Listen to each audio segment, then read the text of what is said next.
tout le monde, une petite vidéo pour particulière. Là je suis en train de réparer une tondeuse chez une star de YouTube, chez Baba Bear. Donc là c'est la tondeuse. Je vous montre un peu, en fait il avait un problème d'entraînement automatique de la tondeuse. Parce qu'il y avait un câble qui était cassé, alors je vous montre. Là j'ai fait la réparation, comme ça vous allez pouvoir voir. En fait là on a une gaine ici qui vient. Et si vous voyez bien, là il y a la gaine qui arrive ici, qui ressort le long là, qui remonte jusqu'ici, jusqu'aux manettes. Et là elle est actionnée comme ça en tirant dessus. Donc là il y a la réparation qui a été faite. À l'origine il y a donc un câble d'origine qui vient tout le long se fixer là-dessus sur un axe avec un ressort certainement pour absorber plus les chocs. Là moi j'ai fait une réparation un peu à l'indienne quoi, avec ce qu'il y a sous la main et qui coûte vraiment rien, pas grand chose.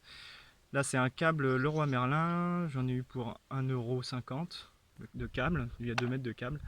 J'ai pris ça comme serrage parce que quand j'y suis allé il n'y avait pas exactement le bon modèle, mais bon écoutez ça le fait, c'est une espèce de truc, je sais pas si c'est de l'alu, qu'on écrase à la pince. Là sur l'axe j'ai remis une vis qui vient vraiment descendre vraiment dans l'axe qui était déjà pré-troué là. Donc ça fait un axe qui est bien fixe.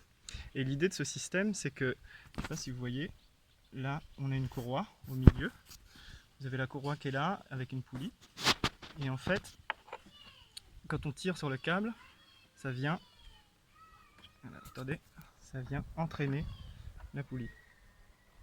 Hop, quand je fais ça, hop, la poulie elle vient en tension. Là elle n'est pas tendue, donc là en fait le moteur fait tourner la courroie, donc la courroie tourne, la courroie tourne avec le moteur, et une fois que on actionne la manette là-haut, ça vient tirer sur la gaine et pas sur le câble. Enfin, comme on tire sur le câble, ça raccourcit le câble et donc ça emmène la gaine, et donc la gaine vient ramener le système dessus. Et donc après ça embraye et ça fait que la tondeuse avance directement. Donc j'ai fait ça, donc juste un câble, un axe, on repasse le câble, c'est un câble tout simple, ça peut être un câble de vélo aussi, on repasse là-dedans, au bout pareil, j'ai fait la même chose, je suis passé dans le trou, j'en ai mis un serre-câble d'un côté, un serre-câble de l'autre pour éviter que ça se balade de trop, et du coup quand on tire là j'actionne, et donc je défoute là-bas, ça retend, je sais pas si vous voyez, mais en tout cas ça retend la courroie, en tout cas ça fonctionne. Peut-être que ça tiendra pas aussi longtemps que si c'était du matériel d'origine, mais en tout cas le tout ça a coûté mais pour 3 €. Donc ça vaut le coup. Donc au pire si ça pète dans 6 mois, on peut le refaire dans 6 mois. Il n'y a pas de raison que ça casse parce que là vraiment c'est bien fait. Sinon il fallait aussi affûter la lame qui est là. Alors là pareil, je suis comme tout le monde, j'ai regardé sur internet. Et en fait avec une meuleuse, ça se fait très bien. Une meuleuse qui est là. Si vous en avez pas, vous pouvez le faire à la lime. Donc là, il y a deux côtés. Donc là, c'est là où il y a l'angle, au-dessus. Et en dessous, c'est plat.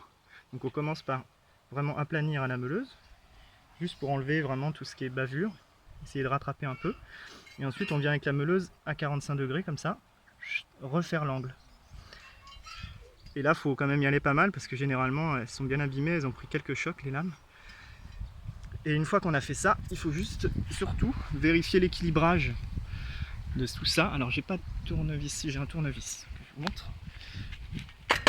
Hop, je mets un tournevis dans l'axe. Je suis à une main donc c'est pas facile. Et ce qu'il faut, c'est qu'elle tienne sans trop pencher d'un côté ou de l'autre. Donc là par exemple, il y a aussi du vent. Mais là on pourra avoir l'impression qu'à droite, je pourrais peut-être lui enlever encore un peu de matière. Donc plus la meuler et la disquer pour pouvoir l'équilibrer. Parce qu'au moment où ça va tourner, ça risque de faire des ondes et de faire trembler la tondeuse. Il y avait ça à faire, et ensuite il y a la vidange. Et la vidange, en fait, il n'y a rien de plus simple. On défait le bouchon d'huile qui est là. Je prends, là j'ai trouvé ça, une bouteille. Je renverse la tondeuse sur le côté, je vide toute l'huile qu'il y a dedans, et j'en remets.